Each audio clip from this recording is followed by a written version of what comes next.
Welcome back to Sledgehammer Horror, guys. I am Ken Sledge, and let's talk horror. Now, today I am joined by the beautiful Casey Hartnett. Casey, how you doing tonight? Hi, I'm good. Doing well. Thanks for Yep. having me. Literally anytime. This is super awesome to have you. But before we talk about why you're here, Casey, I want the people that don't know you to get the chance to know you a little bit. Casey is an actor, writer, producer, and activist. Her producing work includes films starring Minnie Driver, John Leguizamo, Frank Grillo, and Nicole Boucheri. I know I messed that up. The whole time I was dreading that one, but as an actor, you can currently see her in the cult horror sequel Terrifier 2, and on digital platforms opposite of Elizabeth Mitchell and James Ransone in the thriller What We Found. Now, before we move on a little bit, I want to talk about What We Found. Obviously, we'll talk about Terrifier 2, but James Ransone, Elizabeth Mitchell, that's super awesome. Obviously, spoiler free. What can you tell us a little bit about What We Found?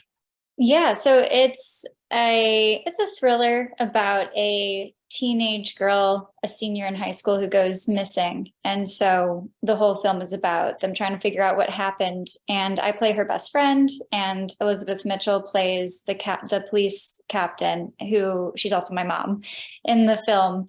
So where it's an interesting dynamic of the best friend of the girl being related to the captain of the police, which is so it's a small town, and yeah, it's led by a young cast. It's led by three younger actors who were phenomenal in the film: Jordan Hall, Julian Shatkin, and Una Lawrence. And so it's a fun thriller.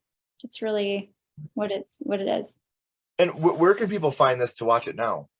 Yeah, so it's on demand and on digital platforms. So it's I know it's on Amazon, streaming on Amazon, and it's yes, and then it's like on demand. So it might be streaming in a couple other places, but I can't quite remember exactly where. The good thing is you guys don't have to go far to find them, because I Yeah. have the links down here in the description. So make sure you're checking that out. Now let's talk about something completely unexpected, and that is the success of Terrifier 2. Now, when I say completely unexpected, I don't mean that with any type of disrespect. I don't mean that with any type of condescendingness, consension. I don't know, but it's just obviously fans of the genre knew that this movie was going to be legit. We knew it was going to be awesome. We were very excited for it. But I don't think anybody could have guessed what this movie would do. So what's it like for you guys to be a part of this movie? Like I said, Art the Clown already super iconic, and then you guys come in and you gross over $2 million. How does that feel for you with no marketing, very little budget for the film? You guys didn't have ads all over the place. Right. Everything was word of mouth, small cinemas. What's it feel like to be part of something that is lightning in a bottle, maybe once in a lifetime? Yeah, it's really I mean, it's incredible. It's amazing. And I'm obviously so used to doing these little indie films that, only get so much traction, and you're just proud to be a part of it. And so for this, I wasn't expecting it to go to theaters. I don't know that anyone was really expecting it to actually go to theaters. And when it did go to theaters, it was only supposed to be there for like 5 days, not even a full week. And so the fact that it kept getting extended was incredible. The fact that people actually went out to go see it in theaters was just mind blowing, and just the support means the world to us. So It's funny because this movie proved me wrong on something that I've said for 20 years. And I've always said that we will never have another movie like The Exorcist, where mm, people are puking in the theater, crying in the theater, leaving, and churches are closing down and all that. And then here comes Terrifier 2. And with every little dick slice, we're getting people throwing up, we're getting people running out of the theater. So yeah. it's truly amazing. And it's in a world where the internet is so widely available and Mhm. spoilers are everywhere, people are still going to see this movie. Like I said, people are puking, people are crying, people are leaving the theater. That's amazing. That is Yeah. so incredible. When you guys were filming, did you have any inclination that this would do what it's doing right now? Um, no, I don't think so. I mean, Damien always said that his goal was to get at least one person to walk out of the theater. he's like, and then I know that I've done my job with the practical effects and everything, and with the kill scenes, of course. So that was always something that was, I think, on our minds of something that could happen, but we were never expecting people to actually be puking and getting sick and fainting in theaters. And that was never, when I first heard that, I was a little, I was a little bothered by that. I was like, oh no, like, I hope these people are okay. Like, we never want anyone to get hurt or, well, sick in any regard. But I mean, I honestly just think, as long as those people are okay, I honestly just think it's a testament to how talented Damien is with all of his practical effects. If it looks that real, and if the scene is that believable, then we all did our job, and all the scenes, all of the gore scenes that looked so, I mean, right off the bat with the coroner, the very first scene, I mean, you're just, that whole scene just right off the bat shows what the film is really going to be like. So yeah, I'm very proud that that we made it look believable. Right. And what I love about this movie is I'm not the gore horror in my world. Like I can deal with it a little bit, but I'm kind of the squeamish one. I'm more like the Notebook when it comes to that type of stuff. But yeah, what I love about this movie is it does have a cohesive story with it too. This isn't just how do we get to the next kill? How do we get to the next bloody scene? There's a real cohesive story with a lot of underlying issues that did not get resolved. So maybe we'll get more into the world of Art the Clown and the little pale girl in the future. But yeah, I just want to say that I'm so proud of everybody that was a part of this film, because when you get into horror, it really is a family, and everybody is always super supportive and super proud of each other. And, people take their time to dress up like Art the Clown and the little pale girl and go out to these conventions and see them. And it's so special when you have these movies that, All Hallows Eve and then Terrifier, we're watching this get built up. And then for Terrifier 2 to come out and do what it did, it's a W for us. This genre that gets snubbed at the Oscars, this genre that gets snubbed by the Academy. I want to see, David Howard Thornton in full art, at the Oscars waiting with the little eyes bouncing around on his glasses. Like, that would be the best thing ever in the history of the universe. It would be. But for you guys to come out here and make this film, and everything from dead animals to coroners to needles, everything in this film is something memorable. But to me, the most memorable thing is the idea of a true sibling love that takes place in this movie, and true friendship. And one of my favorite scenes is literally someone jumping on top of someone else. Like, it's little things in this movie that you feel that familial thing. When you guys were filming, is that something that you kind of picked up on too? Like, this isn't just a gore porn movie. This is something with a lot of feeling and a lot of love attached to it. Oh, absolutely. And I think that, Damien really developed the characters for this film. I mean, the first film, I really enjoyed the first film, but I think that he just sort of dove more into the characters for this film.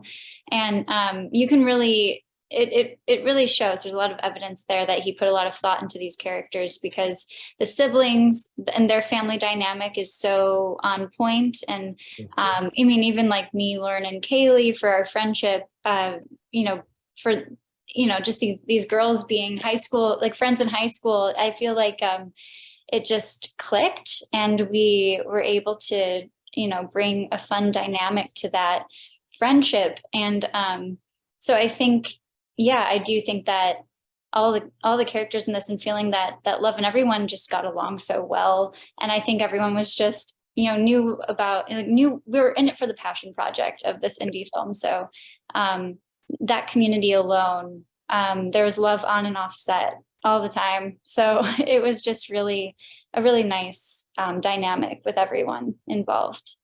And it's cool because Amelie McLean is my little, like, I've been able to, do a couple of interviews with her. I've been talking to her for a couple of years, and her mother, who is one of the sweetest ladies in the entire universe. Nice. And she said the same thing. She said it really was a testament to Damien and David. And even obviously Amelie's a young lady, and how they treated her on set made her feel super comfortable and sort of super welcomed. And because I can only imagine being, a woman and getting the casting call and being like, will I be getting sawed in any direction throughout the movie? Because it's quite graphic, and I Mhm. love the up. I didn't feel as much of that in the first one. Now, the original Terrifier does have a lot of familial love and Mhm. searching and stuff like that, but I think that Yeah. you guys really, really, with the chemistry you have in this film, Mhm. really knocked it out of the park. And so a lot of people are going to talk to you about the gore and Yeah. obviously the scene, but the familial love, the friendships, the laughter throughout the film, I could just imagine how much fun you guys were having on set. So Yeah. It was fun. It was a good time. Yeah, for sure. And I will say that David and Damien are just so incredibly welcoming. So um I didn't know the extent of the kill scenes when I auditioned, but when I booked it, he was like, here's the deal, here's what's gonna happen. And I don't know, it was exciting to do something that I had never done anything like that before. So yeah. well, and what I love about this is not only were you part of this amazing I can already call it a Mhm. cult classic because it's already done Yeah. things that I didn't think we would ever see done, but Mhm. you are a filmmaker yourself, and you are dedicated to telling honest female driven stories by Mhm. combining your activism with storytelling. Now, what made you decide to also be a filmmaker? Like, did you go in, like, when you started to really pursue this, did you Yeah. want to do filmmaking first, or did you want to do acting first and then filmmaking kind of came afterwards? Or Um, so I started writing when I was a kid, and I started acting when I was a kid as well. So I just, before I even really started doing theater and getting on stage as an actor, I was at home always just writing scripts, making my friends come over, putting on plays or filming it, taking my parents' camcorder and filming these little short videos with my friends. So I grew up on stage. I was a dancer, and then I did theater. So I was on stage all the since I was 3, right? sure. So because I had been performing, I decided, and I loved movies. I decided to study film in college. So I did actually go to film school, where I learned more about producing and directing and things like that. So then I started producing when I got out of school, and got into it that way. But I had always been writing. So it's always something I wanted to create and tell these stories. Well, I love how you also include your activism into it as well. Like, you Hmm. served in leadership roles with like organizations like hashtag Happy Period and Film Right. Fatales. Is Mhm. that something that is also just as important to you to get your message out there to people, to let obviously, with you being a hard activist, it's something that you are very, very proud of. And I'm sure that that goes even above and beyond acting and filmmaking. How Mhm. important is that to you to make sure to get those messages out there as well? Yeah. I mean, for me, it is very important. I mean, all of the work that I write revolves around some sort of larger message that's, larger than myself. But it's something that I can myself relate to, just being who I am. So I've written stories about like I've written shorts like about first periods, and I've written like in relation to hashtag Happy Period. I've written about I've written about different um, I have a project that's sort of related to the Me Too movement and things like that. So I it is uh, something that I like to be a part of in telling these stories about real women and things that women are and girls are really going through. So so yeah, there are a few projects in the works that I'm working on getting out there more with, but yeah, it really did start with the hashtag Happy Period stuff and the activism around working with the homeless and providing menstrual products to the homeless. So Sure. and doing comedy videos about periods. So like that's where it started. When I was like, I need to combine, I want to combine these things so to get the message out there, because the more that it's shown in the media, the more that it's going to be on people's minds, and the more it'll be normalized. So the Sure. more that these conversations will be normalized is the best way to do that is by normalizing it in the media first. So Knowledge is power. yeah. I mean, it's Absolutely. corny, but that's the way that, because like I said, as a 36-year-old man with one preteen and one younger daughter, Mhm. those things are coming. Yeah. So Yes.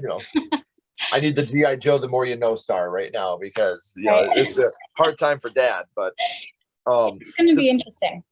yeah, oh yeah, to say the least. Well, and a good thing about this, like she said, she's not done with her activism. She has a lot more things coming up in the pipeline, and the best way to stay up to date on that is by clicking these links in the description and following her on social media as well. So um, I'm so excited to see everything you have coming up in the future.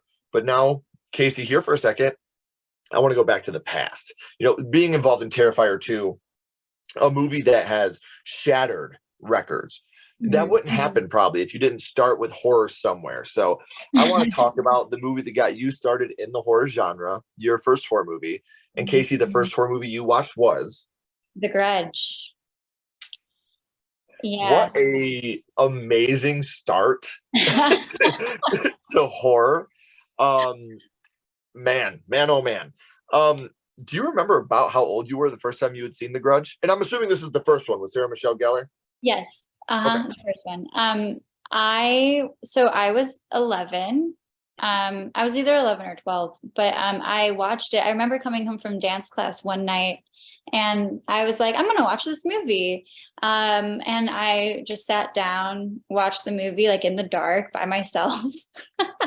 I don't know why, but I was compelled to do so. And I ever since then I'm kind of just I like the thrill of horror films, and I discovered that at that age, of course, that I just really liked the thrill of them and I like to challenge them to scare me.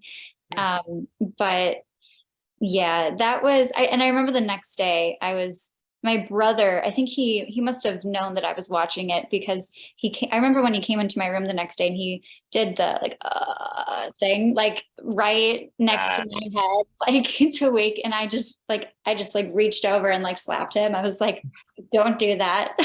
You had that coming, bro. Yeah. It's like, ah. You said Yeah. you were watching this alone? Yeah. Oh, whoa. I don't know why. I'm crazy. I just no idea why I did that. But I don't mind watching horror films alone, and maybe I don't know. Like I said, I like to challenge them to scare me. So That's incredible to watch this movie alone at a young age like that. Because man, this is one of those movies that there's so many scenes throughout this movie that I really think have stood the test of time. I mean, you pretty much wrote a whole scary movie around a lot of the scenes that happened in this movie. But do you remember which scene it was that affected you the most? yeah, the part that's just the most vivid to me is near the beginning. In the beginning when she finds the kid in the elevator, right? Like when she just opens it and there's this kid with the pale face sitting there, and then Yeah. he does the thing, whatever he does. And that image, I think also probably because he's a child. That's probably also why it was so alarming at that time, So Well, yeah, it's funny because there's another scene with you have the scene where she's going in the elevator, and she's going down, and yes, he's yes, there on every yes. single floor That as is she's also going down. yes, exactly. So it's like there's something about elevators in this movie that those scenes are just the creepiest. Well, I don't know.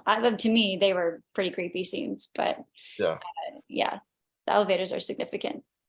Oh, absolutely. And it's a movie that, sometimes we can get a little bit of joy out of a horror movie.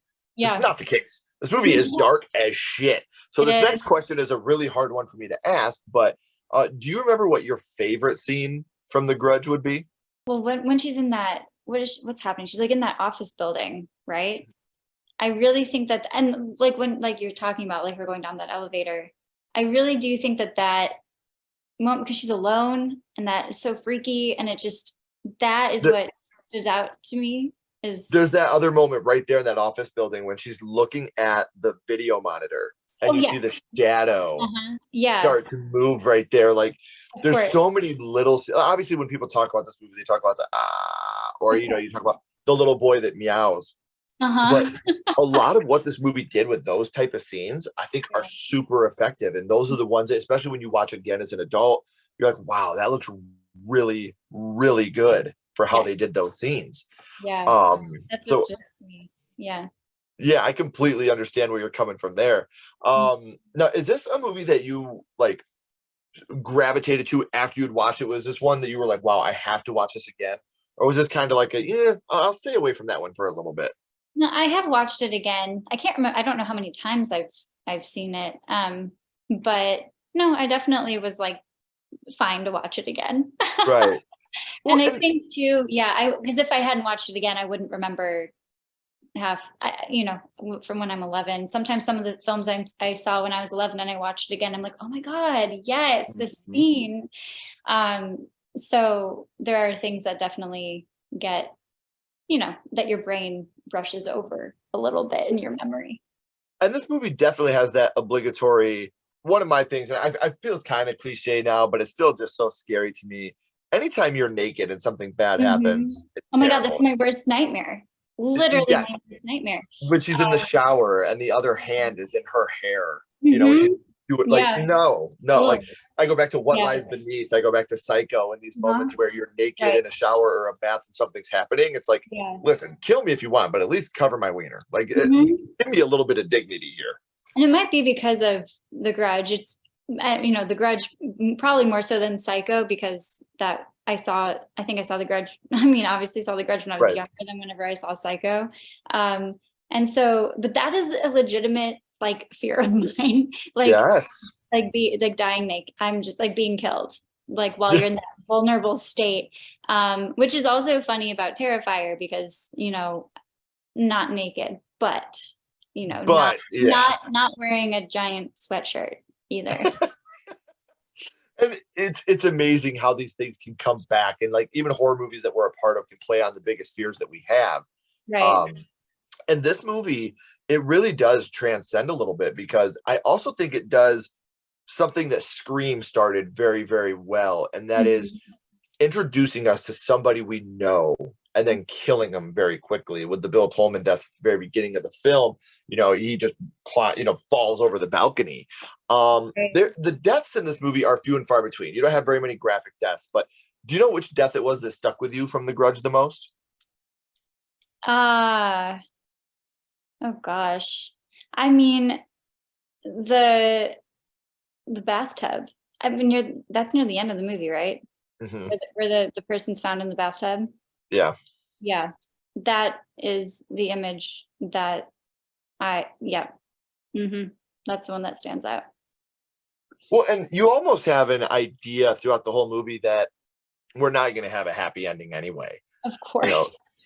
throughout the whole movie, you're like, well, this isn't going to end well, no matter what. We're not going to come Yeah, out the other side with a rainbow and dancing. So it's just exactly. amazing to me that such a dark movie was your first. And I think that's so incredible. Like, I love that. Um, Like, I seriously yeah. love the fact that this was your first. So, Casey, we've talked a little bit about your first horror movie, being The Grudge, and what this movie means to you. And I usually ask people, would you like to see your first horror movie remade today? Now, we kind of did get a hard reboot of The Grudge a couple years ago. Mhm. Did you see it? And if so, were you a fan? I haven't seen the reboot. Should I? Was it I mean, the way that I always look at things is, if somebody is making art, I hope right? that there's an audience for it. Of course. I was not the audience for this movie. To me, it wasn't bad.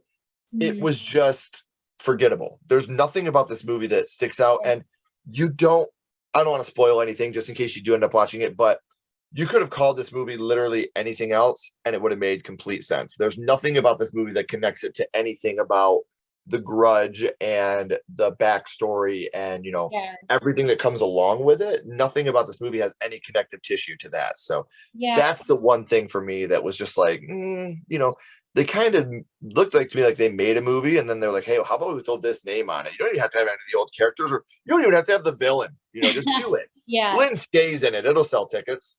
I'm very loyal to original films. Mhm. So, I mean, I think it's a bit different with like the Scream movies and the Halloween movies, but I'm very loyal to original films. So I think that's just partly why I was just like, Yeah. the original Grudge it's just, I don't, I mean, I thought it was a good movie. I think it's so creepy and so scary, but I just think it's so well done. And I'm Mhm. sure this other one is so well done as well, of course.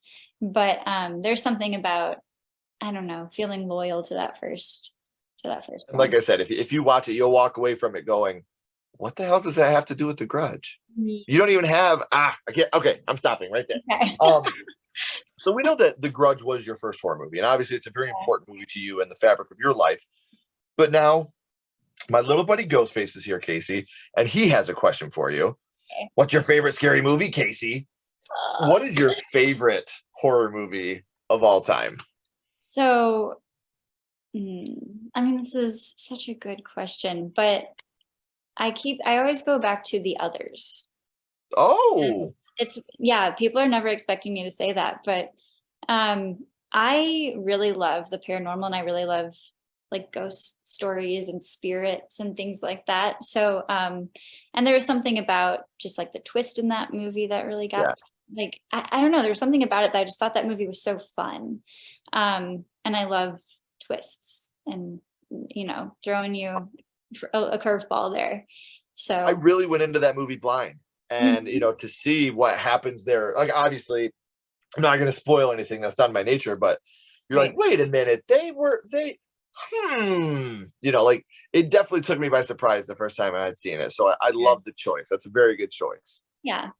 Thank you. No, anytime. So I do want to remind everybody there are some social media links down here in the description that do need some love. So make sure you're clicking those. We talked about your first horror movie, Casey, and what that means to you and your favorite horror movie.